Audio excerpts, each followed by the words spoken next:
बच्चों देखने वाले हम एनआईओएस के कुछ इंपॉर्टेंट क्वेश्चन। व्याकरण बताऊंगा आपको, हर एक वीडियो में 2 से 3 मिनट लूंगा, सिर्फ 2-3 मिनट देने आप लोगों को और एक एक टॉपिक समझना है। देखो 4 और 4 8 नंबर का ये क्वेश्चन आया हुआ है। आप सोचो 8 नंबर अगर आपके आ जाते हिंदी में कितना आसान हो जाएगा पास होना। कहते हैं इसे पढ़िए, और 80 से 100 शब्द, मतलब 80 से 100 शब्द क्या होते हैं पहले समझो। बच्चे है ना इसमें थोड़ी दिक्कत ये करते हैं, शब्द गिनने लगते। बेटा शब्द नहीं गिनने बैठ गए, पेपर में शब्द भी 80 से 100 शब्द का मतलब हो गया कम से कम आप 10 लाइन से 15 लाइन लिखो, ठीक है। और एवरेज ले लो आप, एवरेज जैसे कि आपकी एक लाइन में कितने शब्द आते हैं। कुछ बच्चे थोड़ा खुला लिखते हैं, कुछ बच्चे चिपका के। जो बच्चे खुला लिखते हैं वो ध्यान रखें उन्हें 15 लाइन से ज्यादा लिखनी है, ठीक है, तब 100 शब्द पूरे होंगे, शब्द गिनने नहीं है। अब लिखने का तरीका बता देता हूं बेटा। देखो जब भी आंसर अटेम्प्ट करोगे पहली लाइन उसके नीचे दूसरी लाइन, गैप नहीं देनी, तीसरी लाइन गैप नहीं देनी। पैराग्राफ लिखते वक्त गैप नहीं देना, आप पॉइंट में नहीं लिखिएगा आंसर। और क्लास 12 या 10 जो भी बच्चा पेपर अटेम्प्ट करेगा वो लाइन में गैप नहीं देगा। पहले बता रहा हूँ, आंसर नंबर 1 लिखा, पूरा आंसर लिखने के बाद फिर एक लाइन छोड़ो, फिर आंसर नंबर 2 लिखो। समझ गए ना। कई आंसर नंबर 1 के बाद एक लाइन लिखी फिर एक लाइन, छोटे बच्चों वाली राइटिंग नहीं करनी कि एक लाइन लिख के फिर पेज भर रहे हो आप। ऐसे करोगे एग्जामिनर नंबर काटेगा।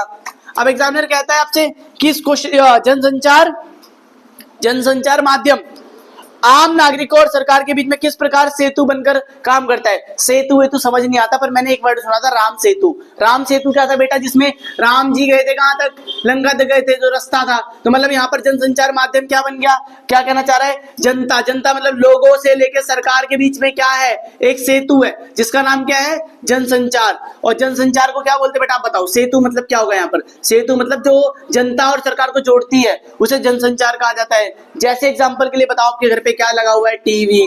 टीवी तो है, टेलीविजन है, लोगों को जोड़ती है। कैसे, सरकार कोई फैसला लेती है वो तुरंत टीवी पे आ जाता है, जनता देख लेती है। जनता अगर कोई मांग करना चाहती है तो आपको पता है टीवी एंकर्स होते हैं, न्यूज वाले होते हैं, उन्हें बुला लो, उनकी मदद से क्या करो, अपनी विचार प्रकट कर सकते हो आप। अब मान लो इसके ऊपर मुझे पैराग्राफ लिखना है, शुरुआत कैसे करेंगे इसकी। सबसे पहले बता दूं बेटा, आप लिखो पहले जनसंचार क्या है।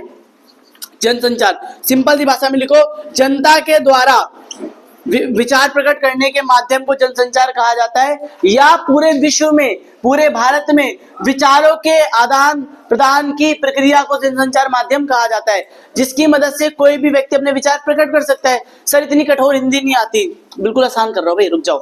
आप लिख दो social media, Instagram, Facebook, Twitter, TV, ये सब क्या है, बड़े बड़े जनसंचार माध्यम है। इसके द्वारा एक व्यक्ति दूसरे व्यक्ति से, एक सरकार दूसरी सरकार से जुड़ी हुई है। ऐसे करते करते करते करते आपको कितने वर्ड लिखने, बता रहा हूं आपको 10 से 15 लाइनें लिखनी है। अब मान लो आपने एक पैराग्राफ लिख लिया। पहला पैराग्राफ किसका होता है, पहला पैराग्राफ होता है बेटा इंट्रोडक्शन, जिसे क्या बोलते हैं हम लोग हिंदी में, हम उसके बारे में बता दो, उसके विचार, उसकी शुरुआत। प्रस्तुतिकरण क्या बोलते हैं, प्रस्तुतिकरण। फिर लिखना है बीच में आपको उसकी उपयोगिता, जनसंचार के प्रयोग क्या है। भाई जनसंचार के बहुत सारे प्रयोग है। मान लेते हैं कल हमारे यहाँ पर दिल्ली बंद रहने वाली है, तो कुछ नहीं करना, बड़ा आसान है, 1 मिनट लगना है। तो सरकार क्या करती है, टीवी में अनाउंस कराती है, जिसके बड़े फायदे हैं।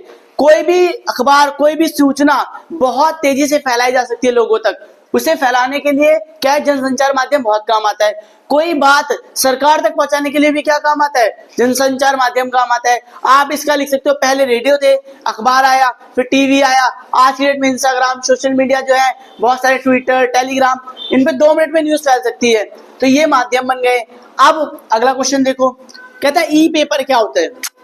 अच्छा मुझे नहीं पता ई पेपर क्या होता है, मुझे पता है पेपर क्या होता है। पेपर होता है कागज का पन्ना, और पेपर आप लोग देने भी गए हो, है ना, पेपर देने जाते हैं, आप आंसर लिखते हैं। अब ई माने क्या होता है बताओ, ई माने होता है इलेक्ट्रॉनिक।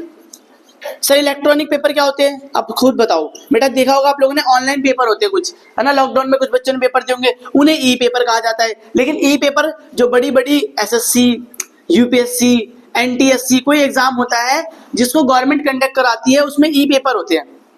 ई पेपर के फायदे बताओ, पहले ई पेपर लिख दो क्या होता है। सिंपल लिखो, ई पेपर का मतलब है जब कोई पेपर ऑनलाइन लिया जाता है जिसके अंदर लोगों को खुद आने की जरूरत नहीं होती, कैमरे के सामने बैठकर वो ऑनलाइन पेपर दे सकते हैं। अब इसके फायदे लिखो। फायदा क्या है इसका, भाई आने जाने का समय बचता है, खर्चा बचता है, और बच्चा कहीं से भी पेपर अटेम्प्ट कर सकता है।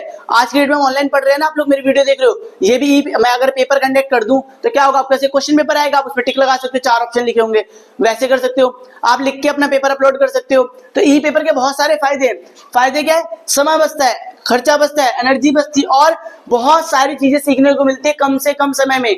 मान लेते हैं अगर ये इलेक्ट्रॉनिक बोर्ड होता, कितना फायदा होता बताओ? मुझे लिखना पड़ता नहीं, मैं कहीं से कोई चीज कॉपी करता, पेस्ट करता, निकाल देता और फटाफट से आप लोग देख लेते। तो उपयोगिताएं बहुत सारी है इसकी, और इसे लिखते लिखते आप शीट भर दोगे। फिर बता दूं, बच्चे वही अटकेंगे जो कम लिख रहे हैं। लिखना कम नहीं है विचार सोचो आपको क्या आता है, उसके बारे में लिखना शुरू कर दो। ई पेपर और जनसंचार दोनों पे आपको 4 से 4 नंबर, मतलब 80-80, दोनों का एक एक पेज भरना ही भरना है। एक एक पेज भर लो और आपके 8 नंबर पक्के हो जाएंगे। अब मान लो बच्चा कहता है भैया मैं तो 9 लाइन लिख के थक गया, कोई बात नहीं भाई, 9 लाइनें लिख दी, कम से कम 9 तो लिख। शुरुआत कर रहा है, शुरुआत तो कर, लिखना जरूर है, ठीक है। और जो जो आपको समझ आते हैं, मैं आपको बता दूं, कोई गलत पॉइंट नहीं होता, सारे पॉइंट सही होते हैं, बस इससे मिलते जुलते होने चाहिए। ई पेपर के बारे में जो जो आपको समझ आता है, इसमें 4 ऑप्शन होते हैं, 2 ऑप्शन होते हैं, 1 ऑप्शन होता है, ऑनलाइन आता है, ऑफलाइन आता है, इंटरनेट होता है, पेपर होता है, प्रिंट करके कर सकते हैं। जो आपको समझ आ जाए सब लिख देना, छोड़ना नहीं है कोई भी क्वेश्चन। मैं दूसरा क्वेश्चन बताऊंगा पत्र के बारे में, ध्यान से इसको करो, फिर मैं दूसरा क्वेश्चन लेके आता हूं।